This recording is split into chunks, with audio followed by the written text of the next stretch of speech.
याच्यामध्ये काय केलेलं आहे, मी असं ड्रॉ करून घेतलेलं आहे शेप. आता हे शेप जे आहेत म्हणजे ह्या प्रकारचा मी ड्रॉ करून घेतलं आहे. तर याच्यामध्ये काय करायचं आहे, कट करून घ्यायचा हा शेप. त्याच्यात तुम्हाला जसे पाहिजे तसे तुम्ही काढून घेऊ शकता. आता ह्याचं जे माझं आहे ते पडलेलं आहे कुठं तर मी तुम्हाला असा शेप कट करून दिलेला आहे. सो इथं ठेवायचं आणि त्याच्या साईडनं आपल्याला करून घ्यायचा आहे. हा जो फेदर्स आहे तो मी फायडे म्हणजे ते 15 केलेले आहेत.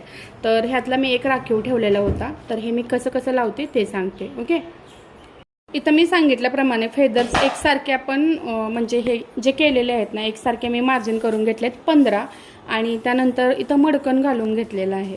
मडकण घालून इथं मी स्टोन टाकला आहे. तुम्हाला कोणत्याही प्रकारचा स्टोन पाहिजे असेल तर स्टोन टाकू शकताय किंवा नाही टाकला तरी चालेल. ओके, पिंटरेस्टवरती खूप साऱ्या डिझाईन्स बघायला मिळतील, त्यातले एखादी बघून तुम्ही ह्यात ॲड करू शकताय. तर ह्याच्यामध्ये मी काय काय भरते ही कशा पद्धतीने भरलं ते दाखवते. ह्याच्या आधी मणी कसे टक करायचे हे तर तुम्हाला मी सांगितलं आहे बेसिकमध्ये. सो तशाच पद्धतीने मी हे व्हाईट पल्स घेतलेलं आहे 3 mm चे. तर ते 3 mm चे पल्स आहेत ते एका साईडनं एक एक एक एक करून लावायचं आहे. तुम्ही 1-2 1-2 असं जर करून लावला तुमच्याकडे ते प्रॅक्टिस तर येतं म्हणजे प्रॅक्टिस झाली असेल तर तुम्ही त्याच पद्धतीनं लावून घेऊ शकता. सेम त्याच पद्धतीने त्याला लागूच गोल्डन चेक लाईन आणि सेम पहिली जी व्हाईट घातलेली तीच लाईन घालून घ्यायची. त्यानंतर मी इथं बेबी पिंक कलरचे फ्रेंच नॉटचा धागा म्हणजे असं डोली धागा वापरला आहे, रेशम नाही वापरला. तर इथं फ्रेंच नॉट घालते. डबल लेअरिंग म्हणजे 1 आणि 2 टाईम असे 1 टाईमच घातला आहे, सॉरी 1च टाईम घातलेला आहे. सो अशाच पद्धतीने पूर्ण भरून फिलिंग घ्यायची आहे. तुम्हाला कशाही पद्धतीचं तुम्ही करू शकता. एकदम सुंदर सोबर डिझाईन होते ना की बस एकदम सिंपल केलेलं आहे. आणि हे जे फेदर्स बनवले आहेत ह्याला कंपल्सरी मडकण टाकणं गरजेचं आहे. तर इथं लास्टला तुम्हाला दिसेनच की कसं. त्यानंतर विषय येतो हे जे मोर आहेत ते काढण्यासाठी. मग आता हा एक डाउनलोड Pinterestवरून करून घेतला आहे. आता हे दोन्ही साईडचे चेहरे पाहिजे होते पण एकच साईडचा होता. तर इथं मी दाखवलं आहे की इथं जे सेटिंग्स आहेत पेपर कॉपीमध्ये तर ते सेटिंग्स वापरून सेम टू सेम तसंच करायचं आहे. तर वरच्या साईडला तुम्हाला ते दिसत असेल 34%, 36% किंवा 46% वरती जे आहे लॉकच्या साईडला वरती दिसतंय तर ते आकडा लक्षात ठेवायचा. तो आकडा सेम टू सेम बघून हे बघा 135% आहे ना तसाच सेम टू सेम दुसऱ्या साईडचा पण 135% ठेवायचा. लॉक टाकून सेम टू सेम तो आपण ट्रेसिंग करून घ्यायचा आहे. एकदम शार्पपणे घ्यायचा आहे, हल्ला नाही पाहिजे.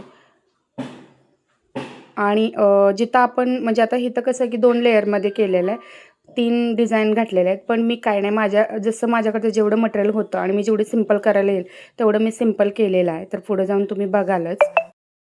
बाकीच्या सगळ्या पोर्शनला मी मडकण घालून घेते कारण हे ज्यावेळेस कट करतो त्या टायमिंगला धागे निघायला नको आहे. त्यासाठी हे कंपल्शन आहे की तुम्ही ही पूर्ण डिझाईन जी आहे साईटून मध्ये घातलं तर चालेल, नाही घातलं तर स्किप केलं तरीसुद्धा चालेल. पण साईटून आपल्याला चेन स्टिच प्लस मडकण म्हणजे झिगझॅग टाका हा टाकावाच लागतो, नाहीतर डिझाईन बिलकुल येत नाही व्यवस्थित. मडकण झालं ना की त्याच्या आतमध्ये काय भरायचं आहे ते तुमच्यावरती डिपेंड राहतं. तर मी त्याच पद्धतीने सेम टू सेम तसं म्हणजे फेदर्स आहेत त्याच पद्धतीने मी भरून घेतलेलं आहे.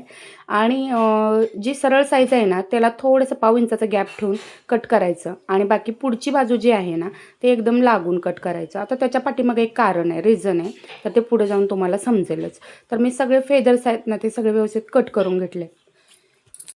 आणि ह्या पाकळ्या पण बरोबर लाईनला लागूनच कट करायचं आहे. म्हणजे जे चेन स्टिच आहे त्याला बरोबर लागूनच, काळा कपडा दिसणार नाही ह्याची काळजी घेऊन कट करून घ्या व्यवस्थित परफेक्ट. त्यानंतर ह्याला ना आपण B7000 ग्लू भरपूर लावून घेतो आहे. आता हे फ्लेक्झिबल राहण्यासाठी त्याला एक छान लवचिकता येण्यासाठी हे लावून घ्यायचं आहे. कारण आणि दुसरं पण कारण आहे, जे मनी वर्क केलेलं आहे किंवा जे धागे वगैरे आहेत खालच्या साईडला फ्रेंच नॉट घातलेलं किंवा मण्यांचं ते खूप छान राहतं आणि दिसायला पण सुंदर ग्लेज येतो. बिलकुलही याचा एखादा जरी मणी कट झाला पडला तर बाकीचे आहे असेच राहतात. ह्याच्या पाठीमागे हे कारण आहे. सो तुम्ही त्याच पद्धतीने सगळे जे फेदर्स आहे त्याला चिटकवून घ्या म्हणजे ग्लू लावून घ्या. मला 2 बाटल्या गेल्या 40-40 रुपयेवाल्या 15 फेदर्सला. तुम्हाला किती लागतात बघा. तुम्ही फॅब्रिक ग्लू लावला तरीसुद्धा चालेल आणि हे पूर्णतः वाळू द्या आणि त्यानंतरच लावा, नाहीतर ब्लाऊज पीसला काय म्हणतात डाग उठू शकतात ब्लॅक कलरचे. आता हे जर मोराचं तोंड आहे ना, ती आधी जे मी काळा एक्स्ट्रा कपडा ठेवलेला ना, ती ह्यासाठी ठेवलं होतं. जर तुम्हाला एकदम हेल्दी मोर करायचा असेल तर ते काळा कपडा आहे ना त्याला लागून म्हणजे पाव इंचाचा गॅप ह्यासाठी ठेवा, की जेणेकरून त्याचा बेस जो आहे ना, आपण खाली ज्यावेळेस बसवतो त्यावेळेस असा छान हेल्दी असेल ना तर बसतो सोप्या पद्धतीनं. तर मला हेल्दी नको होता, मला बारीकच हवा होता, बॉडीच्या हिशोबानं आपण करू शकतो आहे. तर तो कपडा जर असेल ना खालून स्टिच करायला जरा बरं पडतं. तर मी आधी खालून जे आहे स्टिचेस घालून घेते पूर्ण लाईनला आणि त्यानंतर ह्याच्या आतमध्ये जे काय मटेरियल भरायचं आहे ते त्यानंतर मी असं पूर्ण खालची साईड शिवून घेतल्यानंतर ह्याच्या आतमध्ये जो काळा कपडा होता ना त्याचंच माझ्याकडे ते खूप सारं म्हणजे मी छोटे छोटे कट्स केले आणि ते ह्याच्यामध्ये भरते. तुम्ही ह्याच्यामध्ये कॉटन म्हणजेच कापूस भरला तरीसुद्धा चालेल, भरपूर कुचून कुचून भरायचं, एकदम बारीक तुकडे घ्यायचे. आता तुम्हाला हा प्रश्न पडला असेल की खालच्या साईडला जे कपडा दिसतोय ब्लॅक कलरचा तो दिसणार का? तर नाही. जर तुम्ही एक सलग जरदोसीला स्टिचिंग मारलं तर ते उभं आणि स्टिचिंग करण्यासाठी खूप प्रॉब्लेम येईल. त्यासाठी मी तो एक्स्ट्रा पाव इंचाचा कपडा सोडला होता आणि स्टिच झाल्यानंतर तो काढून पण टाकलेला, जो एक्स्ट्रा दिसेल तो, त्यामुळे थोडाफार दिसू शकतो आहे.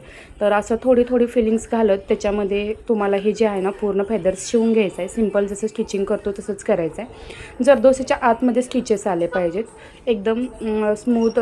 जवळजवळ जर स्टिच केलं तर ते बिलकुलही निघत नाही. ज्या कलरचं आपलं ब्लाऊज पीस आहे त्याच कलरचं आपल्याला काय घ्यायचं धागा घ्यायचा, जेणेकरून जे फेदर्स आहेत किंवा जे तोंड आहे त्याला काय होईल दिसायला, त्याच कलरचा धागा असेल तर तो हँड एम्ब्रॉयडरीवानी दिसेल आणि काहीच वेगळं दिसणार नाही आणि खूप सुंदर लुक येईल. तर इथं बघा मी गुलाबी कलर टक करते तर किती सुंदर दिसते. एकदम जवळजवळ जेवढं स्टक कर चाला तेवढं ते फिटिंगसाठी खूप छान आणि परफेक्ट बिलकुलही न निघणारं दिसतं. आता तुम्हाला इथं दिसेलच किती हेल्दी आणि हेवी बनलेलं आहे. आता खालची बाजू जी ब्लॅक कलर दिसतोय ना ते असा बसायलाच सपोर्ट होतो, त्यासाठी मी जास्त थोडासा गॅप ठेवला होता. त्यानंतर जे आपलं ब्लाऊजचं मार्किंग आहे ना ते टाकून घ्या. एक्स्ट्रा अर्धा इंचाचं मार्किंग टाका, म्हणजे जिथून आपलं वर्क सुरू होईल प्रॉपर पाहिजे. त्यानंतर रिंगला जे कपडा आहे तो लावून घ्या आणि लावून घेतल्यानंतर स्टिच कसं करायचं आहे ते दाखवते पहिला. तर हे मी एक मोर ठेवला आहे आणि अगदी वरच्या साईडून सुई घालायची, खाली कपड्यातनं खाली गेली पाहिजे अशा टाईपमध्ये. आता तुम्ही तो व्हिडिओ स्किप झाला की जो मी कसे फेदर्स लावलात तर ते मी तुम्हाला एक छोटीसं क्लिप ॲड करून तिथं सांगते कसं करायचं. पण स्टिचिंग बघा, अगदी जवळून काय करायचं आहे, मोराचा तो बेस आहे ना तिथून घालायचं आहे खालच्या साईडला फॅब्रिकमधून. तर हे काय होईल फिक्सिंगसाठी एकदम परफेक्ट राहील. जवळून घालायचं आहे थोडासा मोरात, मग कपड्याच्या खाली अशा टाईपमध्ये. तर इथं बघा कसं केलेलं आहे मी. थोडंसं कठीण जातं कारण फ्रेंच नॉट वगैरे त्यात ग्लू अशा गोष्टी आहेत, त्यामुळं जे सुई आहे ना ती घुसायला थोडीशी कठीण जाते, पण येईन हळूहळू स्टिच करायला. आता फेदर्स कसे लावले याचा व्हिडिओ तर स्किप झाला असेल तर पुढं तुम्हाला दाखवेनच मी कसं लावलं आहे ते. इथून पुढे ना म्हणजे जे पाकळ्या आहेत म्हणजे फेदर्स खालच्या पाठीमागच्या राहिल्या होत्या ना लावायच्या, तर त्या परत एकदा मी व्हिडिओ शूट केला आणि परत मी दाखवला. वरचा मोरता टक केलेला आहे. तर म्हणजे अशा रीतीने तुम्ही व्यवस्थित लावून घ्या. आणि जे मेन मोराचा स्टोन दिसतोय ना तो आतमध्ये गेला तरी काही प्रॉब्लेम नाही. असं व्यवस्थित परफेक्ट तुम्हाला जर छान दिसेल असं तुम्ही ते लेअरिंग लावू शकता. अगदी मोर पिसावाने दिसलं पाहिजे. तर इथं बघा मी कसं लावते. ओके, तरी अशा पद्धतीनं तुम्ही लावून घेऊन आता टक करायचं आहे. टक करताना काळजी घ्यायची की जो स्टोन आहे ना स्टोनवरती सुई पडू नये, आणि कारण ते खाली जाणारच नाही आहे. परंतु हे फेदर्स आहे ना हालता कामा नाही आहेत, लावताना लक्ष द्या नाही तर वाकडे तिकडे होण्याची शक्यता असते. तर तुम्हाला इथं पुढं दाखवते. सुई हात शिलाईची सुई घ्यायची आहे, त्याच्यामध्ये गुलाबी कलरचाच थ्रेड घेतला आहे आणि आपलं जे मडकण आहे ना त्या मडकणच्या मधून किंवा मडकणच्या आतल्या साईडून जिथून मणी पांढरा सुरू होतो तिथूनच आपल्याला टक करायला सुरुवात करायची आहे. खालून वरती घ्यायचा आधी आणि त्याच्या साईडूनच खाली घालायचा, अशा पद्धतीने करायचं. परत एकदा सांगते, मडकणच्या आतून खालून वरती घ्यायचा, म्हणजे मणी जिथं आहे ना व्हाईट त्याच्या साईडूनच घ्यायचा.